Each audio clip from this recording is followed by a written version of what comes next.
Before we jump into this episode, I want to invite you to join our community to help you become a better steward, scale to billions, and ultimately give more or all of it away. All I want you to do is to click the subscribe button right now. I love your support. It's incredible to see your comments, and we're just getting started. I can't wait to go on this journey with you. Thank you so much for subscribing. It means the world to me.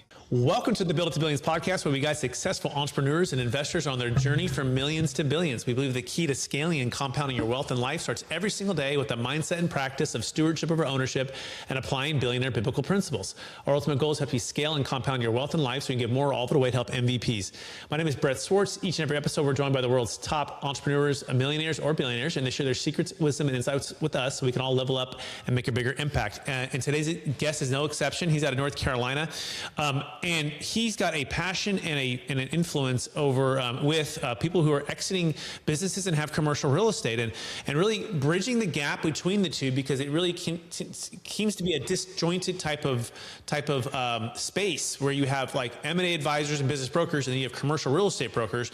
But how do you combine the two? And there's so much that's dropped in value and or strategy if you don't have someone like our next guest. In fact, he is a result-oriented with a proven track record of achievement and experience in commercial real estate, corporate exit strategy, structured finance, reinsurance structuring, and civil engineering.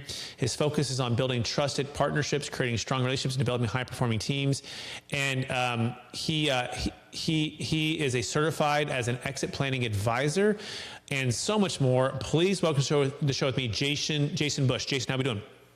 Brett, I'm doing great. Thanks. That was more introduction than I deserved. Really, look, I've dabbled in I'm 56 years old, and I've dabbled in a lot of things, right? It's kind of like the cumulative effect of, chasing various different opportunities over our careers. I couldn't agree more. I mean, it's like a Swiss Army knife. Like, you might have started out with just like the little knife part of it, but then you go more and you get those little scissors that pop out, and then you get a little more, and then you can pull out the screwdriver. I think that's part of the ability to add value is when you can see it from different angles, right? The problem from different angles, and you solved it from different angles, right? As a broker, and then on different structuring and different, then all of a sudden, when you come into a situation, you're not just looking at like a nail and only think you have a hammer, right? We were just talking before that most people think that 1031 exchange is really the only end all be all for exits. And that's all they know is, 1031 is the hammer, the nail is investment real estate, and they hit it, right? That's all they know, right? But there's so much more to that. So before we get started, though, I want to start with a little bit about Jason growing up and or your experience with work.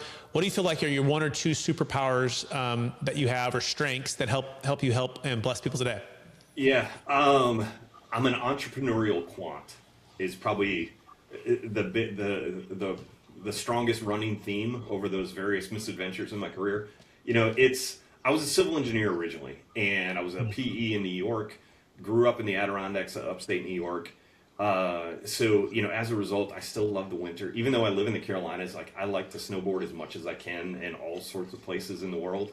And so, that quantitative background and with an entrepreneurial spirit has kind of led me on various paths, be it as an investor in commercial real estate, as a niche player in the reinsurance industry, as a strategic broker or an advisor for either real estate or business growth, like lots of different things that have kind of accumulated to where we are today, which is really providing, strategic advisory for business owners and the relationship that exists between their business and the real estate their business occupies.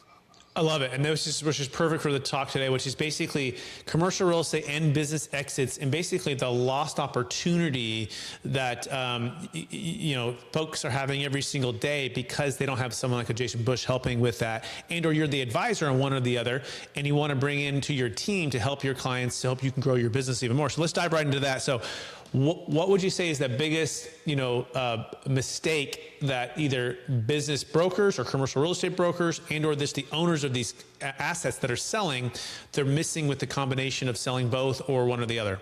Yeah, so your hammer and nail analogy is a really apt one, right? We hear it all the time, but unfortunately, it continues to ring true over and over again. One of the things that caused me to become a CEPA, Certified Exit Planning Advisor, was that one of my previous business ventures was really working with brands and working with business owners, helping them grow. And my growth solutions were commonly applied towards real estate centric type of businesses. So as small business owners or private equity brands that we're looking to grow. And one of the things that happened over that period of time of working with PE is we ended up becoming a buy-side advisor for them. So we were sourcing. So if you like this little short clip of the interview I just did, click over here to watch the full interview. And please don't forget to subscribe. Thanks so much, everybody.